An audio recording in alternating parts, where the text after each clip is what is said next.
Hello, everyone. You are back on the Global History Channel. Today, we will go to China, one of the most ancient and mysterious states of our vast planet. And I will tell you what secrets and mysteries are hidden by the Great Wall of China, which is the property of the Chinese people, and also in one of the seven wonders of the modern era. Let's go.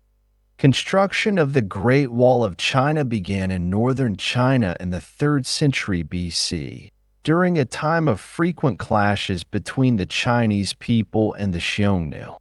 This historical period was called the Era of the Warring States. The main role assigned to the stone structure was that it was supposed to mark the borders of the Chinese Empire and unite scattered provinces and regions into a single territory.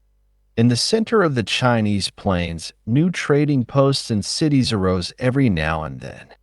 And the neighboring peoples, warring among themselves and with others, robbed and ruined them with enviable regularity. The rulers of that era saw the construction of the wall as a solution to this problem. During the reign of Emperor Qin Shi Huang of the Qin dynasty, it was decided to devote all efforts to continuing the construction of the wall. Most of the population, and even the emperor's army, participated in this large-scale historical project. The Chinese wall was built during the reign of this emperor for 10 years. Slaves, peasants, people with average incomes laid down their lives to build a structure made of clay and stone. The construction work itself was complicated by the lack of access and roads to some construction sites. People experienced a shortage of drinking water and food, died from epidemics without doctors and healers, but construction work did not stop. At first, the wall was built by 300,000 people, but by the end of its construction, the number of workers reached 2 million. There were many legends and tales around the Wall of China. One day, Emperor Qin was informed that the construction of the wall would stop after the death of a man named Weino. The emperor ordered to find such a one and kill him. The poor worker was immured at the base of the wall. But construction continued for a very long time. The Chinese wall divides China into the south of farmers and the north of nomadic peoples. During the Ming Dynasty, the wall was reinforced with bricks and watchtowers were erected on it. Under Emperor Wanli, many parts of the wall were rebuilt or rebuilt. People popularly called this wall the Earth Dragon because its foundations were high earthen mounds, and its colors corresponded to this name. The Great Wall of China begins in the city of Shanghai, Guan. One of its sections runs near Beijing and ends in the city of Jiayu, Guan. This wall in China is not only a national treasure, but also a real cemetery. The bones of people buried there are still found today. As a defensive structure, this wall did not show its best side. Its empty sections could not stop the enemy. And for those places that were guarded by people, its height was not enough to effectively repel attacks. Its small height could not fully protect the area from barbarian raids. And the width of the structure was clearly not enough to accommodate a sufficient number of warriors capable of fully fighting. Meaningless for defense, but useful for trade, the wall continued to be built. To build it, people were forcibly taken to work. Families were broken up. Men lost wives and children, and mothers lost sons. They could send you to the wall for the slightest offense. To recruit people there, special calls were held, similar to how soldiers are recruited for the army.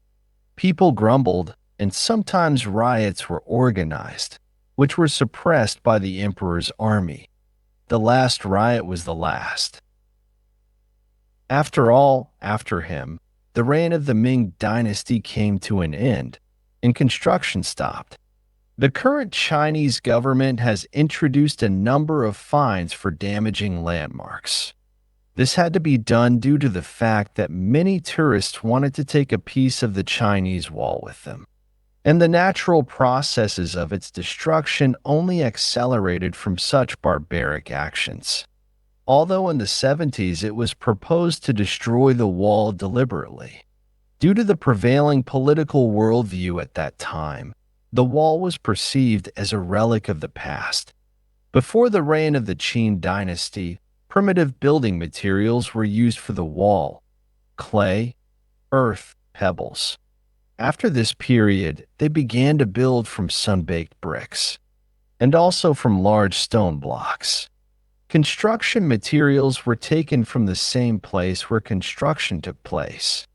The solution for the stones was made from rice flour. This gluten quite reliably fastened blocks of different shapes together.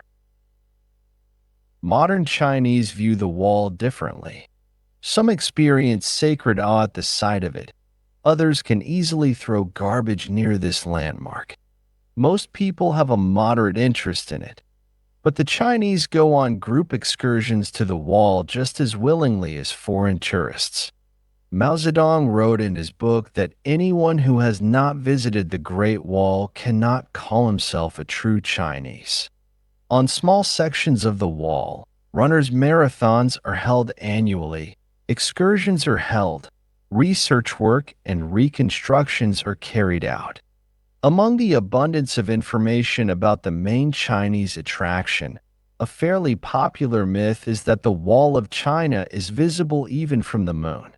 In fact, this myth has long been debunked. Not a single astronaut was able to clearly see this wall either from an orbital station or from a night satellite of the Earth. In 1754, the first mention appeared that the Great Wall of China was so large that it was the only one visible from the moon. But the astronauts were never able to see this structure made of stones and earth in the photographs. In 2001, Neil Armstrong also denied rumors that the Wall of China could be seen from Earth's orbit. He stated that none of the other astronauts could clearly see this structure on Chinese territory. In addition to disputes about the visibility of the wall from orbit, there are many rumors and legends surrounding this landmark. The terrible legend that the construction mortar was mixed from crushed human bones was also not confirmed. Rice flour served as the basis for the solution. This attraction has many canals and branches. Her story is full of secrets, tragedies, and mysteries. And the design itself is not distinguished by engineering delights. But the meaning inherent in this symbol today allows us to say that the Chinese people have no equal in work and perseverance. After all, the construction of this structure took millennia and millions of human hands, building the wall stone by stone. And with this, I say goodbye to you. If you like this issue, like and subscribe. See you soon.